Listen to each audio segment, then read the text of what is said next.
Across Nigeria, local governments are meant to be the engines of grassroots development, the closest layer of authority to the people. But are citizens truly feeling the impact of their LGAs? This week, we turned the spotlight on the Maiduguri Metropolitan Council in Borno State, a council at the heart of Nigeria's insurgency recovery efforts, yet home to growing communities still struggling for basic services, especially education.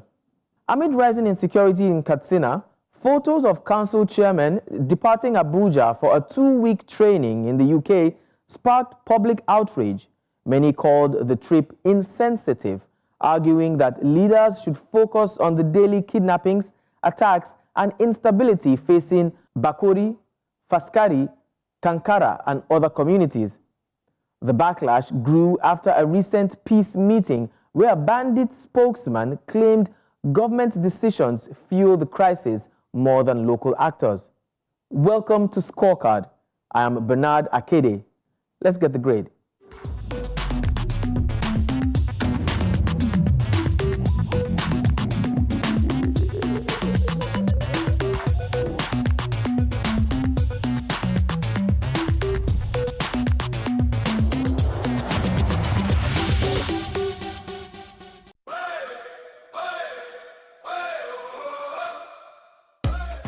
Every great day starts with a great morning, and at Breakfast Central, we understand the importance of starting your morning right. From 7 a.m. to 10 a.m., our team is dedicated to delivering a one-of-a-kind breakfast experience with vibrant conversations, detailed analysis, comprehensive reports, and on-location updates. Breakfast Central is for you, giving you more time for breaking news, more insights, and more of the stories that matter to you. Start your morning the right way. Breakfast Central, 7 a.m. to 10 a.m. Monday through Friday.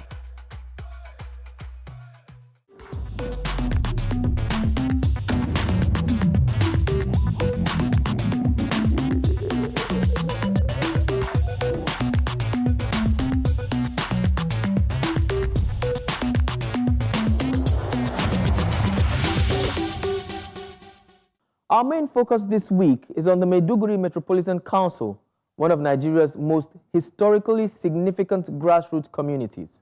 The Maiduguri Metropolitan Council sits at the center of Borno State's political, cultural, and economic life.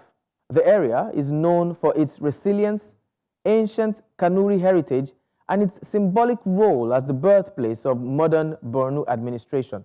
But beyond its reputation as the heartbeat of Borno, Maiduguri Metro is battling a silent crisis in communities like Musari, where tens of thousands of children still have no schools. Despite its growing population and central role in Borno's recovery, Musari in Bolori Ward has no government schools, leaving children roaming the streets during school hours. Parents say the nearest schools are kilometers away, highlighting the glaring gaps in essential services. And with the direct federal allocation now going straight to local governments, with Maiduguri Metropolitan Council receiving 943.1 million naira from the Federal Accounts Allocation Committee in August 2025, residents are asking a critical question. Are these funds being spent where they matter? And to help us unpack this, we are joined by Mr. Sunday Williams Omega, who's advocate for good governance. And of course, we're also joined by Abubakar Sadiq Muazu, the Executive Director, Center for Advocacy, Transparency, and Accountability Initiative. Gentlemen, thank you so much for joining us. We'll go straight into the questions. Now, I'll begin with you. Thank you for having us. Thank you. I'll begin with you, Mr. Muazu. 943.1 million naira received. Quite a sum, if you ask. What should be the expectation of the people, knowing that such funds have come to their local government? Well, thank you so much for having me. It's quite great to hear about this huge amount of resources being allocated to our local government in terms of seeing how best this local government can enhance service delivery and do a lot of things that has to do with the development of its citizens. But a number of things which we need to be aware, or a number of things which is not yet at the public domain, is how these local government are working closely with state governors or working closely with state government in seeing that they implement developmental project. What I want to share here is that a huge amount of resources may come to local government, but across the Nigerian state, if you go to a lot of states in Nigeria, you will get to see different types of legislation that was done by the State House of Assembly in terms of certain percentage of state or local government allocation moving into a joint account. It may not be called a joint account, but it may be called a kind of commitment that is on those local government to contribute to those resources. Borno, Adamawa, Yobe, and a number of states across Nigeria have different legislation that has to do with security trust fund, that has to do with education trust fund in terms of both secondary education, tertiary education, and quite a number of other healthcare needs that are out there. It's a huge figure that is out there to say that the local government are receiving this amount. But what is the recurrent expenditure of this local government when it comes to the aspect of the work that this local government are supposed to implement in terms of capital expenditure? And when it comes to construction that has to do with the capital expenditure in both the healthcare, education, and other service delivery areas, what are the allocation that is going up to those directions? So I believe for me, it's not just looking at the amount that is coming at the local government level for now, but what is the participation of citizens in terms of the budgeting process? Are citizens at the local government level participating in terms of the budgeting process to see that they participate in the stage of conceptualization of those budgets, to follow up with the local government council in seeing that the passage of that budget is being done to be taken to the state local government. In some of the state, or how it operates, is the Ministry of Local Government and Chieftaincy Affairs that give authorization even to the budget of various local government. So coming down to all of these key things, these are gaps that citizens are yet to contribute, or citizens are yet to get to understand to how they can influence this process. Okay, Mr. Mwazu, I'd like to pause. I'd like us to pause a little bit. You just opened a new question there, citizen participation, and that's one question I like to ask my guests when it comes to local governments, knowing that local governments is supposed to be the government closest to the citizens. But before we continue, I want to speak to Mr. Sunday briefly. Now, let's just play devil's advocate. We've heard from Mr. Mwazu saying, control, certainly talking about autonomy of these funds coming to local government, but they're not exactly being in control. Now, I'd like us to play devil's advocate a little bit here. Can you think of anything else besides the lack of autonomy that may be hindering local governments from achieving the level of development that is expected of them by the people? Well, thank you very much. I think talking from the perspective of a local person staying in the community, looking at how things metamorphose from the time of politicking to the time of administrative proceedings, you get to see that most of these things are being controlled by the central powers, because most of the local government chairmen are not there based on, the normal democratic procedures. They are not there based on the normal democratic procedures. Most of them, you come to find out that godfatherism really acted in bringing them to power. So by the time they get there, they don't really have the room to do what the people want to do, but they are dancing to a tune of somebody that really made it possible for them to be there. So this is one other thing that affects the autonomy of the local government authorities, because it's not about autonomy in question, no. It's about how did you come to power? How, what was the process that brought you to power? This is very key. And this is really affecting the autonomy itself, not in theory, as in local government autonomy, but in practice, in procedure, and every other thing in question. All right, thank you so much, Mr. Sunday. Now we'll take a short break, and when News Central returns, we'll take you to Musari community, where families share their painful realities of living without schools and their hopes for a better future. Do stay with us.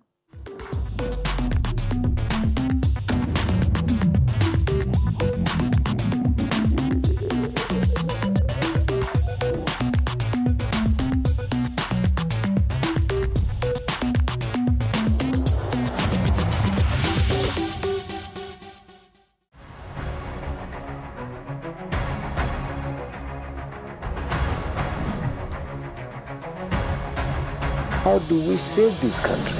You moved from the APC to the PDP. Therefore, listen, I'm still paying teachers in Ondo State. If Olabode just should be expelled from the party. It's an existential imbecility, utter nonsense.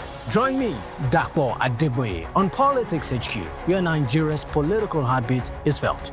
Monday to Friday, 8 p.m. on News Central.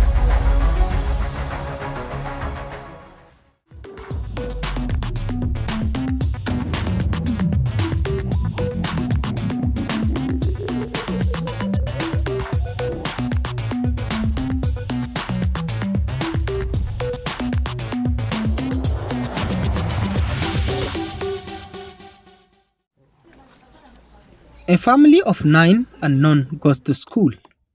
Aisha Musa and her sister Kaltuma happily knit cap to support the family as their aspirations to become nurses silently die amidst poverty.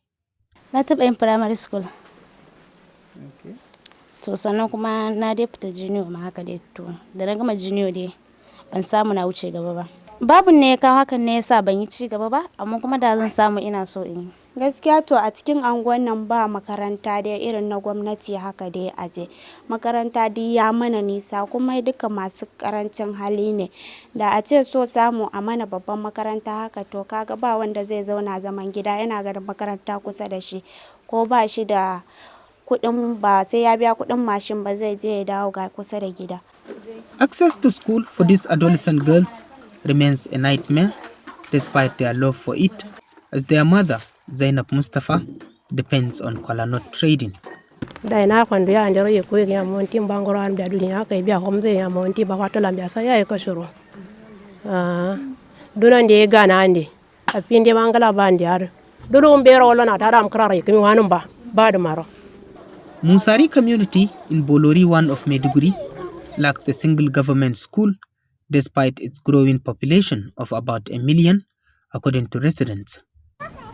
It is school hours and these children are here wandering the streets of Musari.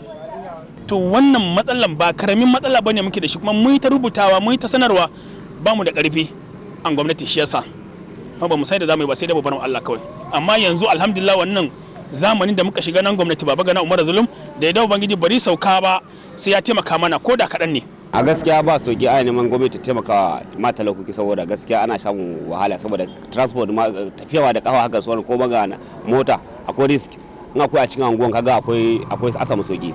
The teeming youths that are roaming the street without attending formal education is very hazardous to the society when they grew up like this without having any form of education. So it is a great challenge to the community and to the state at large, even to the country. Lucky and opportune children in Musari travel for miles daily for 3 to 4 kilometers to access school in neighboring communities.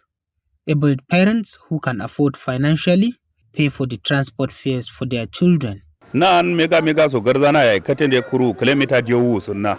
Tara ganaro shilan lene gulumya dai salan duri leilan papotain kuru salan sai man tiro cholo gulumya ni lenum tara manimin tulu krai bawo na da tsoro sha manti da katin da kilomita ya ka diyo sunna manti ya so dai gwamnati an gode na an dero bana su da yara na guda hudu kullum sai na bada 1,600 wannan sai na bayar yara na guda hudu su je su dawo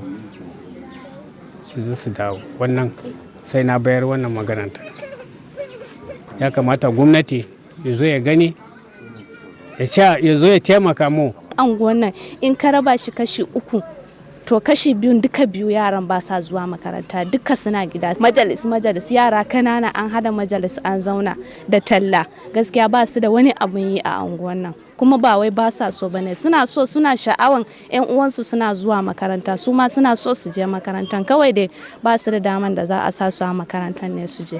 In August 2025, the Maiduguri Metropolitan Council received 943.1 million naira from the Federation Account Allocation Committee.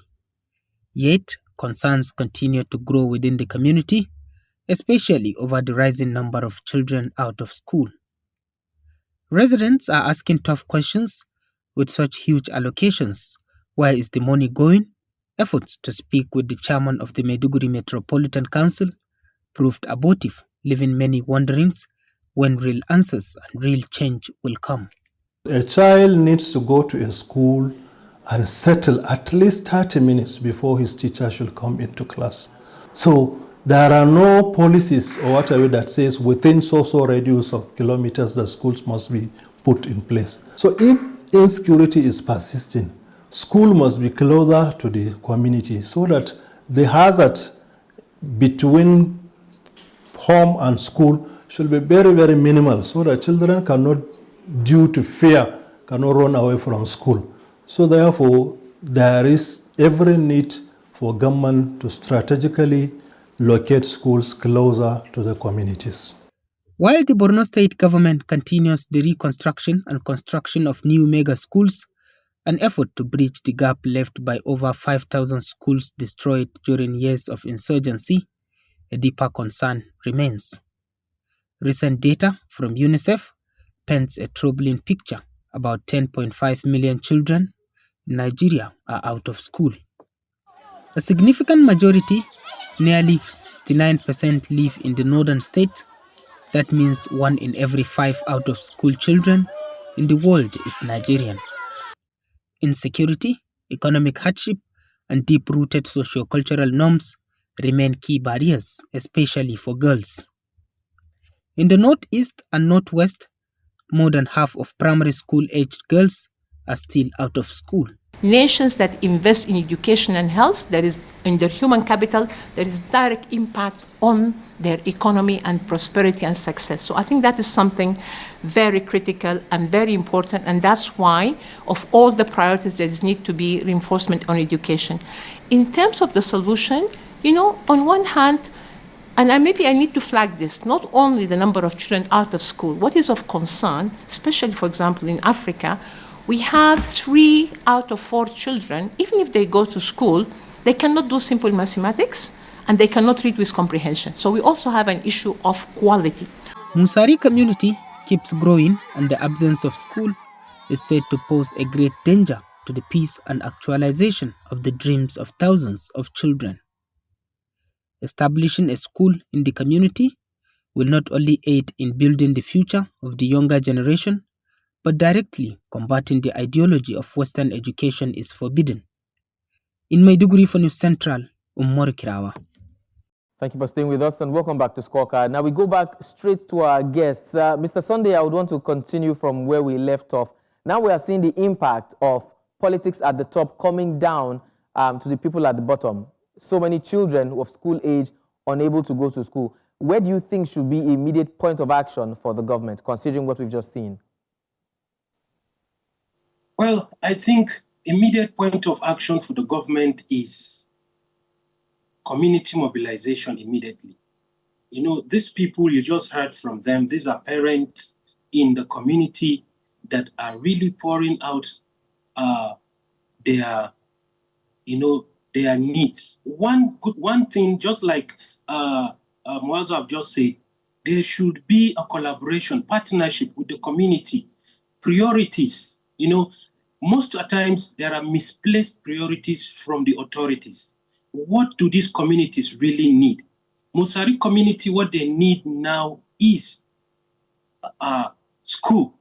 And I think something should be done immediately. Professor Babagana Umar Zulum, the executive governor of Borno State, part of his policies and agenda is to ensure that education is being prioritized. So with this community coming to forefront, those concerned should do the needful immediately. This is something that needs to be done urgently in Musari community. Looking at what the parents are saying, safety of these children is paramount. They have to travel or they have to go to a certain distance to access education. Safety is at stake, and many other things is at stake. So the first things first is needs assessment is already done here. These people need education. All right, thank you, Mr. Sunday. I would like us to pause there, and I'll come to Mr. Muazu. Now, you are with the Center for Advocacy, Transparency and Accountability Initiative. What can you say about transparency of government at the local level? We've talked about the monies received by the local government, but then how transparent are these governments at this level such that people can trust them? For without transparency, trust is difficult. Well, thank you so much once again. For me, I always used to tell people to get to participate in the process of governance. Most of the times, you will end up having a lot of people complaining without even engaging the entire process. So sad to know that some of these people that are even within those communities, if you go around to ask them if they know about who is representing them in the state assembly or who is their councillor, or who is their local government chairman, so sad that they won't even know the name of the person, talk less of even engaging the person for them to know how best that person can represent their own interests. And most importantly, when it comes to school construction, it's something that if you look at it, you get to see that SUBEP at the state level, State Universal Basic Education Board, through the counterpart funding with UBEC, usually used to have an annual plan to do an assessment, to construct schools, to rehabilitate schools, and refurbish schools that are in existence. But unfortunately, you go there and get to see that citizens are not even making contribution. Through the support of SIFTAS, the State Fiscal Transparency and Accountability Support of the World Bank, there are quite a number of processes. Recently, we have a town hall meeting that brings together citizens to make contribution in the next 2026 budget cycle. But unfortunately, I haven't seen people from Musari community sending those needs. And this is one key thing that community level need to know how they can engage the process. Sometimes this representative of the people across these communities are people that are not even aware that this situation exists. And this proximity that we mentioned, if you go around in Maiduguri Metropolitan and Jere Local Government Council, you will see quite a number of mega schools that are out there. But what is next? There are a number of buses before that the government have also made available for citizens to utilize in going to those distance schools to cover those distance at free cost. But citizens are not talking about all those directions, are not talking about even making effort to engage in that process. In as much as there are gaps and loopholes by the government, there are needs for citizens to tie their belts, for citizens to ensure that they engage the process, they know who are those people representing them, so as for them to push in their own interests. So it's quite huge and a major gap. When you did not engage the process, even if it is transparent, you may not even know that it has been transparent.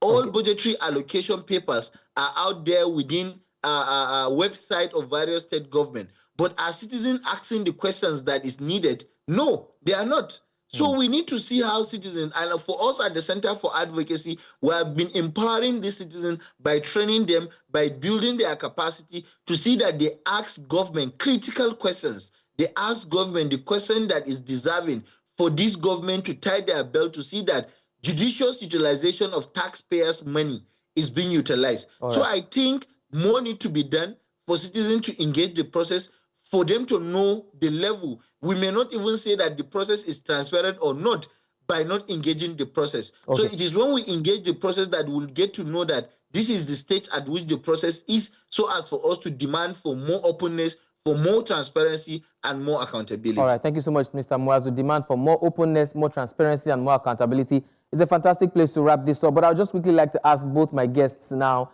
in 1 minute each, and as we quickly wrap this up, first, Mr. Muazu, I'll start with you. On a clean slate now, how can this local government, particularly this Musari we're talking about, how do you think, or what do you think are the steps, the baby steps towards getting better?